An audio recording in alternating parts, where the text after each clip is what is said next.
วันที่ 3 กุมภาพันธ์นี้กรมทรัพย์สินทางด้านปัญญากระทรวงอุตสาหกรรมและการค้าร่วมกับแผนกอุตสาหกรรมและการค้าแขวงบ่อแก้วจัดกองประชุมเผยแพร่โครงการส่งเสริมการจดทะเบียนเครื่องหมายการค้าให้แก่สินค้าหัตถกรรมและสินค้าลาวเพื่อเปิดกว้างกับภาครัฐภาคเอกชนและผู้ประกอบการที่เกี่ยวข้องได้รับรู้เข้าใจมีบรรดาผู้ต่างหน้าจากกรมกระทรวงอุตสาหกรรมและการค้าต่างหน้าจากแผนกอุตสาหกรรมและการค้าแขวงห้องการอุตสาหกรรมและการค้าเมือง5เมืองทั่วแขวง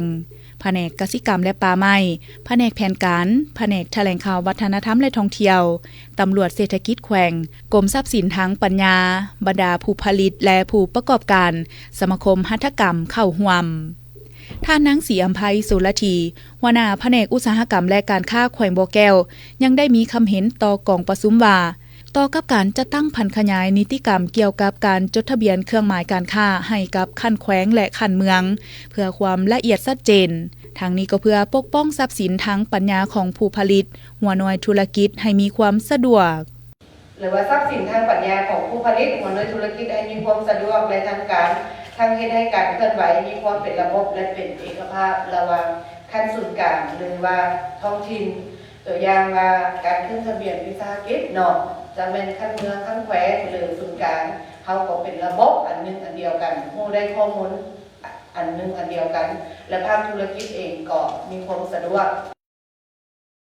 ท่านไซสมเพชรนรสิงห์หัวหน้ากรมทรัพย์สินทางปัญญาได้เผยแพร่รายละเอียดของโครงการในการส่งเสริมและสร้างจิตสำนึกให้แก่กลุ่มผู้ผลิตของชุมชนและท้องถิ่นที่ติดพันกับเวียกงานทรัพย์สินทางปัญญาสร้างความรู้ความเข้าใจให้แก่หัวหน่วยธุรกิจและกลุ่มผู้ผลิตสินค้าให้เข้าใจเกี่ยวกับแนวความคิดการสร้างยี่ห้อการออกแบบสิ่งหุ้มห่อการโฆษณาสินค้าที่ช่วยให้เข้าถึงกลุ่มเป้าหมายที่แท้จริงและการนำใช้เครื่องมือทางด้านทรัพย์สินทางปัญญาเพื่อสร้างมูลค่าเพิ่ม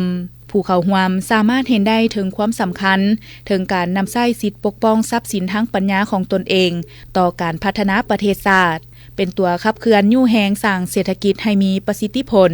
มีความสามารถในการแข่งขันกับภาคพื้นสากลและเพื่อเป็นการเปิดกว้างให้บรรดาทานผู้เข้าร่วมได้สามารถเข้าใจตื่มเกี่ยวกับเวียกงานทรัพย์สินทางปัญญาโดยเฉพาะการสร้างเครื่องหมายการค้า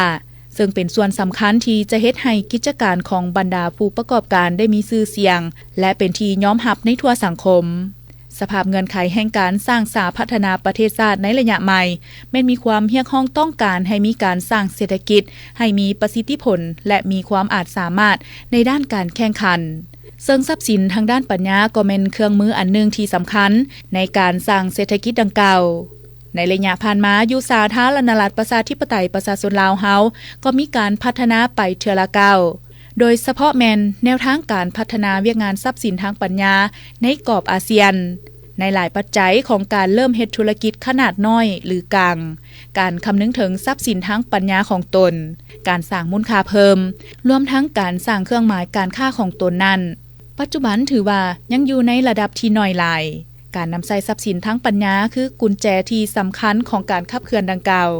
ยิ่งไปกว่านั้นการปกป้องทรัพย์สินทางปัญญาที่เข้มแข็ง